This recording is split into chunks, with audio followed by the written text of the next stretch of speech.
Lovely to meet you both, and this is the second season, which is way denser, way grittier.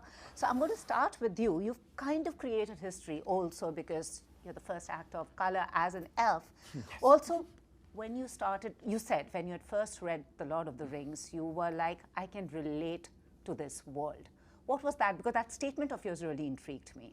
You know, I come from a very humble, poor community in Puerto Rico in the mountains. And when I was growing up, this is pre-TikTok, pre-Instagram, pre-everything. And even on top of that, you know, I was very poor, so we really didn't have a TV or anything like that. So I spent a lot of my time, and we had like, there was electricity rationing, so we get like 3-4 times a week that they would take electricity away.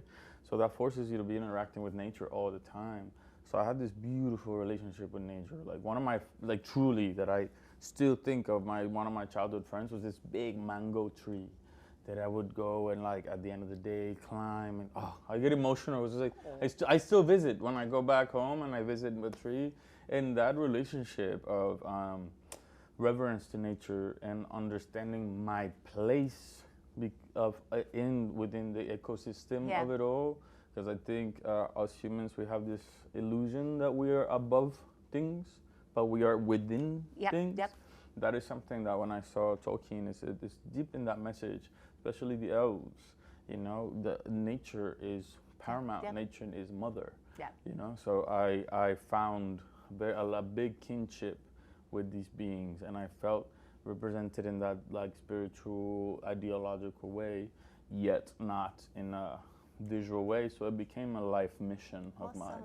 And you managed to manifest it also, like. Yeah, and just like Aronde, I'm gonna tell you, I know not taking no for an answer. Life is very short and very fleeting, and I have very strong convictions, and I believe that I could do it, and I've shown you that I could do it, and there's still more. Absolutely. Theo, you're a singer and a real, I hope they'll make you sing. You think they will? I don't know. That'd be great. That would be great. I don't know if Theo would get up to that kind of thing. You don't think so? No, he's too mad at everything to maybe he'll just calm down in the forthcoming seasons. You know, actually, there was a scene that was originally in the first season and it got cut, and there's a scene of Theo sleeping, and Bronwyn's singing him a lullaby. And you know, you never know. But I think you would, because I think you're growing like a very you're growing in leadership, and like all these leaders like sang battle songs and everything. Yeah. I'm giving. You're giving us cues. Yeah, we need to get them singing. I mean, maybe. I mean, I love it in real life, so I mean, why not? But what was it like revisiting your character? Because, you know, first when you started, no one knew, because these were characters created for the show. When you have no references. I mean, this is for both of you. But then you find your way, your own interpretation of what these guys would be like. So what was it like for you? I mean, JD and Patrick make it so easy for us. You know, they've given us so much depth just in the writing that there isn't too much more that we have to get into. But I think it takes a long time to shoot a TV show, and you can't help but fall in love and really respect your character deeply when you spend so much time with them. So just naturally, without effort, it gets to a point now where it's like we could be away from our characters for a year and a half, but that moment we step on set, we are so deeply connected that it just turns on. You know? I think one of the biggest things for me is I've been acting since just about the same time that he started acting, like 14. You said 12? I think I started at 14. And I think one of the biggest assets that I've received as an actor is the compassion that you have to have for your characters. Absolutely. Because it doesn't matter what they've done. It's not your responsibility to judge morally your character. It's to have compassion and empathy and ask why. So that, you know, coming back and being able to ask more why, and what you're talking about, the aspect of representations, and we're talking about that we don't get often chances to go deeper and deeper and deeper and show characters, people that are like us, that look like us in the most human ways. So coming back for a second season and having that opportunity to even show you more of what we are, like in all the layers, mistake, because we both make a lot of mistakes, our characters, like we have such complexity. It's been so great. It's been so great for people to see me and be inspired by that, but see a young person also coming up and showing all the colors. And you'll see a lot more of this one this year. Hopefully we're manifesting these things as well. Yeah. And Ismael, talking about manifestation, and we just spoke that how I was from India, you've, as he said, you've shared screen space with one of our national treasures. I mean, tell us a bit about that. Priyanka Chopra. What was it like? It was everything and more. She is just one of the most incredible actresses, artists that I've ever had.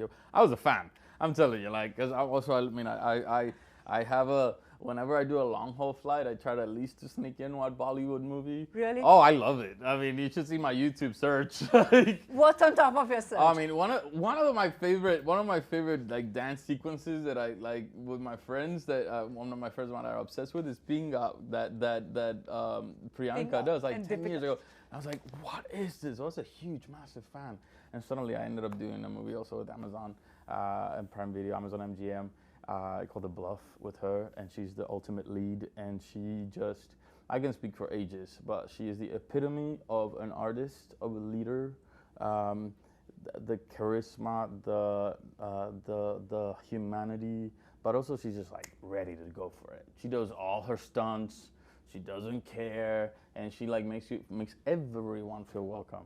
So I'm very grateful. I'm very grateful. I hope that the tour takes me to India so that I can, Awesome, and maybe both of she can dance to Desi Girl, or maybe we will dance, someday. Or Pinga. Listen, I'm available. I'm available. I would love to be in a movie like that. Yeah, there you have it. But coming back to the Lord of the Rings, have you learned Elvish? What was it like learning Elvish? Elvish is wonderful. Actually, I did not know that I was going to be so good at it. I'm good at it. I'm sorry. I have to be. I loved it. Who knows? We'll just start a genre.